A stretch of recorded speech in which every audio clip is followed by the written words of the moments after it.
degrees Celsius. Tomorrow is Tobaski. Happy Tobaski Ndeweneti. Yes? Eid Mubarak to all those listeners across the world, even those in Sri Lanka, we got listeners in Sri Lanka, in the United States, in India, Mexico, El Mexico. Yeah, keep it locked to Amuragal FM. We'll give you a sound bite of Yaya Jammeh because this is straight talk. We have to kind of mix entertainment, infotainment, and gossiptainment. Yes? Nata ngawo falie. Ale kisikisiroke. Ale alo ko ngamen falie tonyale woti. Ngako bata membe ja kabirin dindima lafta wala bondilal.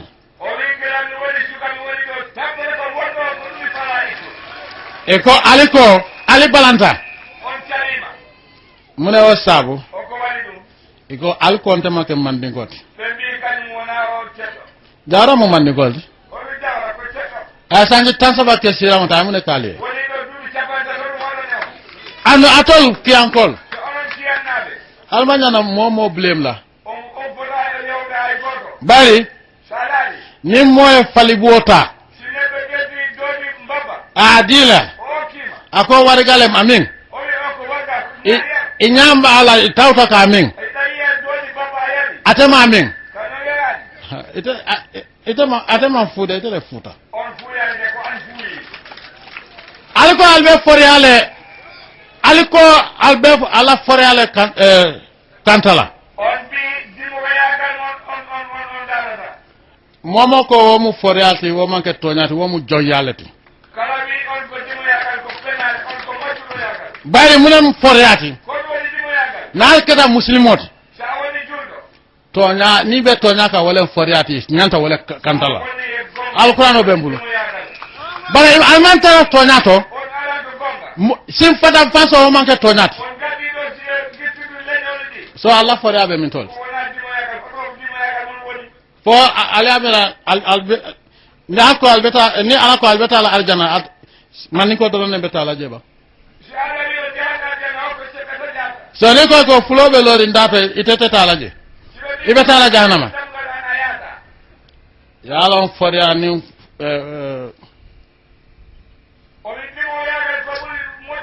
auzu billahi minash shaitanir rajim alba foria kantala ala kantat baranga men fo soma mbe wala bambandi la bi ntala man sakunda ni ala man bondije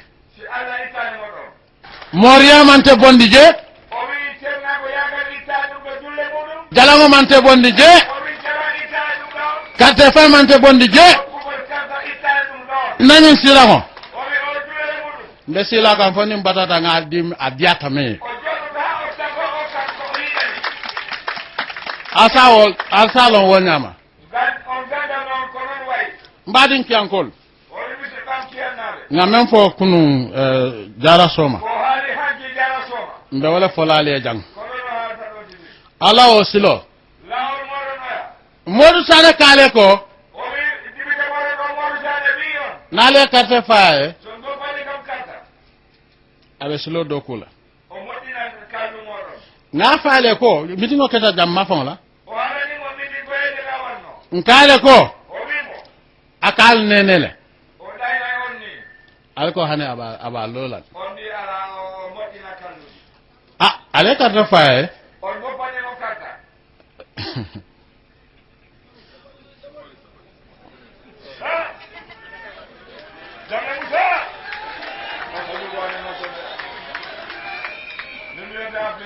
akasilo men fali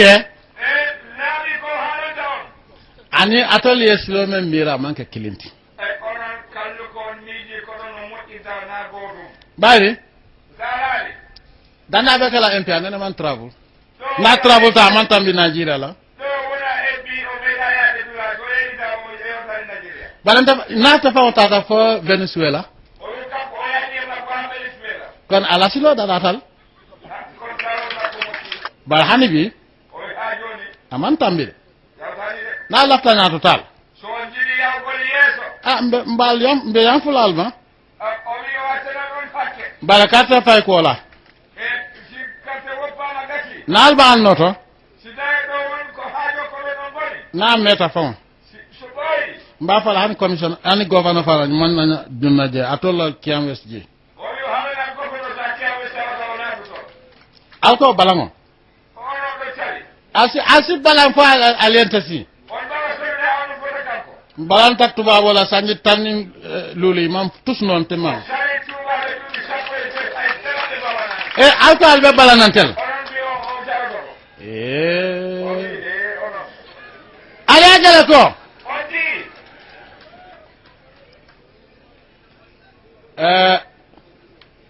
kuto o wi kuto gundo guloro o wi guloro mbal jeni ngala mulat na ka labari tilikam don o wi ko ɗum waɗe o heɓata ɓandu no ako atete jiyo walin o wi o yataɓe ndiyam woni sa min no ka jele fa labarni fo aka kutole labarni joni wasu ko wiyangol ko ndiyam ɗam dabbitana on ko guloro dabbit mbaɗin tiyankol o wi musidɓam kiyanna lasta nga falie o wi haɗani on ɗo lastani ko o wi mbalolle fatalie o heɓani on yurmade bare momma mbala fa sota faye kono onon on yurmanani koye moɗon iba tula je acca on ɗo te nenete kelal jawti o wi bila waɗatala o mayda won kañum o bare tal ma koy la fara bayri alman lafinna kono o waɗata wonde ɓaye on jiiɗama alman lafinya to tal on jiiɗa yahde yeeso aba tolo bulu ƴettiɓe moɗon adani loptano na solo da jal ta sotlan o wi kala o jiiɗo o heɓata an loptani ni ngal men sodo je wo fana na tedante do lola o wi lobtante ko lor ko darni so pusi o darnata kon bayri ɓayi men to boy e ka wuli ɓe waɗirade yenande imma lungolo ni ko président be tala jang ito be ka funtinan so wi président ala ɗoɓe fof jaltan na tara man do ko kewol ye si tawi o gollanani ɓen kon dama ke dim foroto andu demo dim foroto ko kanko wona o wi dimo te kanko on ko o wi dimo sa te jelle be jeng penkoto o wi ko sare jelu goni e area ɗo isiadal eyi de dol famo warta nyoro jata ba amadou ceeɗe ndi hen ɓuuri mawde ñolo jataba bare ni ngal nalum ta na nyol bondi jang kono somen kittiɗo koɓe dardi nyoro jata bankol tata no wañode jataɓe ƴetti alaji weba mune betula nama ke karamun to dindi ngon o wañoɗo jona sikale kura munatnal man funtina ko tagi onon on jaltani ngaren notoɗo président o ɗo woni mbal kontona wassalam oyo salmini on wassalam Mbal kontona warsalam. So you all had alia moy jele kodi. Ako ki ankol mam funtinan kana bendu because ate manke mandin koti. Welka si fatam fansole na fe. Excuse me. Jumale lota ka mandin kol nen. Jumale ko sabali ay ta mandin kol nen. Jumale si fatam fanso start Gambia. Na manke ate fangoti yaya jame. So abelori aka wulia fo mole aka foko wole si fatam fansole na fe Gambia. Anyway, he's a liar. He's a liar. And he made it very clear in this speech that election, sorcery, military power, devilish advocacy or whatever will not take him out of power. He said it very clearly there. And to the anyway, Ajama is not very important. We go to the registered voters in the Gambia and look at the numbers. So, according to IEC, 900,000 people have registered. But there are so many questions or eyebrows raised about that. Why?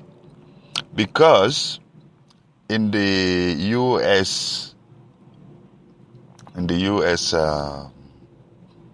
Highlights or in the U.S.'s archives regarding the Gambia, the population makeup of the Gambia should not allow such a high number of registration. Why?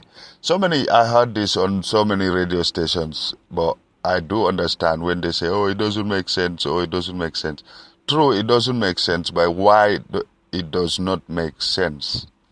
Because only 159,000 Gambians are eligible to vote. 159,000 Gambians. 159,000. So you compare that to 900,000. So how can you have 900,000 registered if you have only 159,000 Gambians eligible to vote? How can you have that? So if you have only 159,000 Gambians eligible to vote, eligible voters are not registered to vote, and you have 1,059,067, then you have 900,000 voters. That doesn't make sense. Hence, the figures in 2015 shows that you have 930,000 children, basically. I'll call them children. 930,000 people, or a number of people under the age of 15 in 2015 was about 930,000. So 930,000 people, if you take that out of, let's say, 2 million, you will still have just 1 million. But if you take the amount of eligible voters, you'll have only 159,000. So if you have only 159 eligible voters, how can you have 900,000? So the difference between the eligible voters and the registered voters now is about 800,000 or 650,000.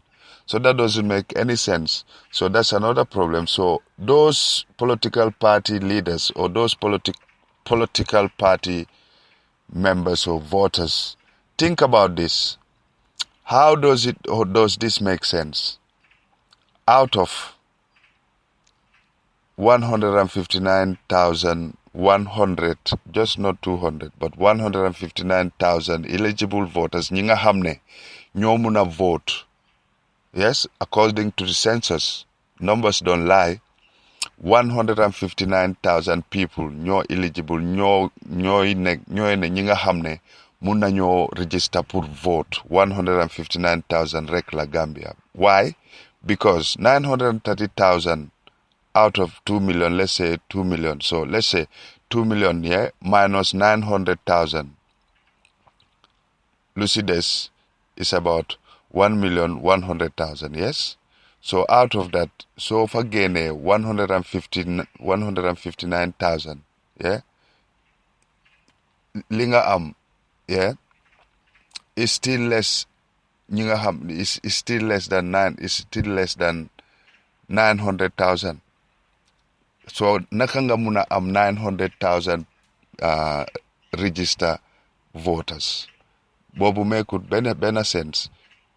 According to sources, 930,000 ñoo nekk ñi nga xam ne waru ñoo vote, because survey buñ fa amoon in 2015 ñi nga xam ne they are under amuñu fukki at ak juróom ñooñu 930,000 lañu.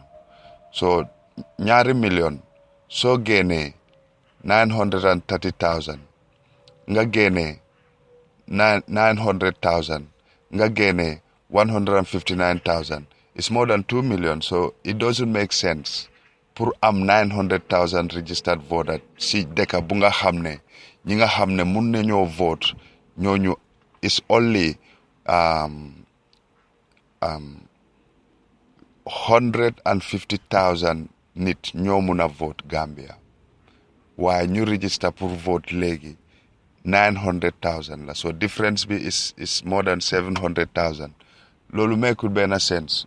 Loolu moo mean ne ni Yaya Jammeh wax na